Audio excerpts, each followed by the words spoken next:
Shalom, selamat siang Bapak Ibu Saudara yang dikasihi Tuhan Yesus Kristus. Selamat kita berjumpa kembali dalam kasih, sukacita, dan berkat Tuhan.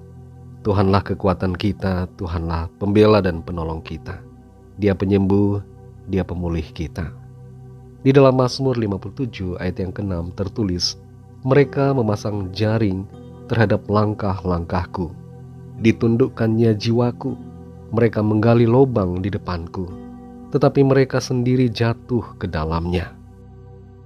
Saudara yang dikasihi Tuhan, ada sebagian orang yang memiliki niat untuk menjatuhkan kita tanpa kita sadari. Hal ini sudah menjadi hal yang biasa dan terjadi di mana-mana.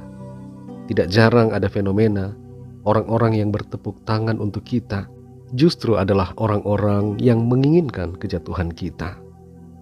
Beberapa penyebabnya antara lain karena iri hati dan kebencian. Maka tidak heran ada saja orang yang merindukan agar kita terjatuh dan gagal.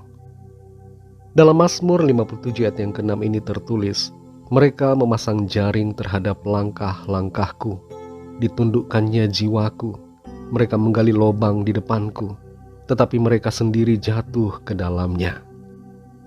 Pemazmur Daud sangat dibenci oleh Raja Saul, dan Saul menginginkan kematiannya. Itu sebabnya Saul dan para pasukannya mengejar-ngejar Daud untuk membunuhnya. Terbukti bahwa kekuasaan tidak menjadikan seseorang bebas dari iri hati.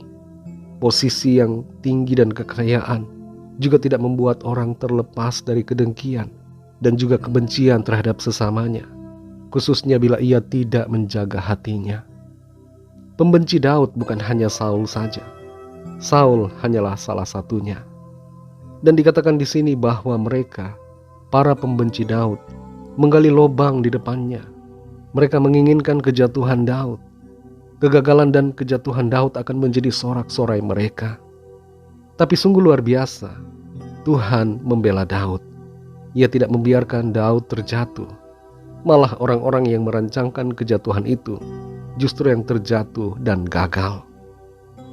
Ada satu kebenaran firman Tuhan yang kita harus selalu pegang dan imani, yaitu bahwa Tuhan mau mengangkat kita. Tuhan mau mengangkat saudara dan saya, sekalipun orang-orang lain ingin menjatuhkan kita. Dalam Mazmur 37 ayat 23-24 tertulis, Tuhan menetapkan langkah-langkah orang yang hidupnya berkenan kepadanya. Apabila ia jatuh, tidaklah sampai tergeletak, sebab Tuhan menopang tangannya. Tuhan menopang tangan saudara dan saya, dan tidak akan membiarkan kita terjatuh. Di saat kita lemah, tidak berdaya, tangan Tuhan akan menarik kita ke atas. Tuhan akan menolong kita untuk berdiri tegak dan terus berada dalam pemeliharaannya, sehingga orang-orang akan malu karena rencana jahat mereka. Yusuf adalah salah satu contoh lain bagaimana saudara-saudaranya ingin agar dia mengalami kejatuhan. Tapi meskipun ia sempat dibuang, kelihatannya masa depannya suram.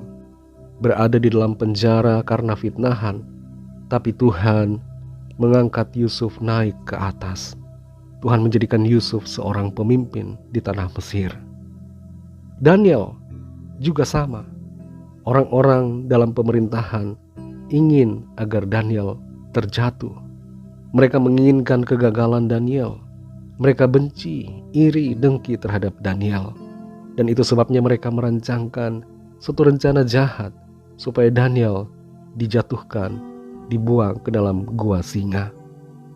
Tapi Tuhan menolong Daniel. Tuhan membela Daniel. Nama Daniel berarti Tuhan adalah hakimku. Tuhan tahu mana yang benar, mana yang tidak benar. Tuhan adalah pembela kita, hakim kita, yang akan memberikan keadilan dan membuat kebenaran kita bersinar. Saudara yang dikasihi Tuhan, jangan takut, jangan kecewa, jangan sedih, jangan putus asa kalau orang-orang di sekitar saudara menginginkan kejatuhan saudara. Percayalah bahwa Tuhan akan menolong, membela dan mengangkat saudara. Tuhan tidak akan membiarkan saudara jatuh dan gagal, tapi Tuhan akan mengangkat dan memberkati kehidupan saudara. Mari kita berdoa. Terima kasih Tuhan Yesus, kami bersyukur ya Bapa untuk janji firman-Mu, kekuatan dari firman-Mu Tuhan, yang memberikan kami sukacita, memberikan kami kelegaan, bahwa meskipun orang-orang di sekitar kami ingin menjatuhkan kami, tapi Tuhan akan selalu mengangkat kami yang senantiasa bernaung di dalam kasih karunia Tuhan. Kami percaya akan janji-Mu, Tuhan tidak akan membiarkan, tapi Tuhan akan terus menopang dan menolong serta mengangkat kami. Terima kasih untuk janji firman-Mu. Kami aminkan dan kami akan alami mujizat pertolongan Tuhan dan pembelaan Tuhan senantiasa di dalam kehidupan kami. Terima kasih ya Bapa. Dalam nama Tuhan Yesus Kristus, nama di atas segala nama, kami sudah berdoa dan mengucap syukur. Haleluya. Amin. Puji Tuhan, saudara yang dikasihi Tuhan. Tuhan Yesus memberkati saudara semua. Selamat melanjutkan aktivitas saudara, dan sampai jumpa dalam renungan yang berikutnya. Haleluya.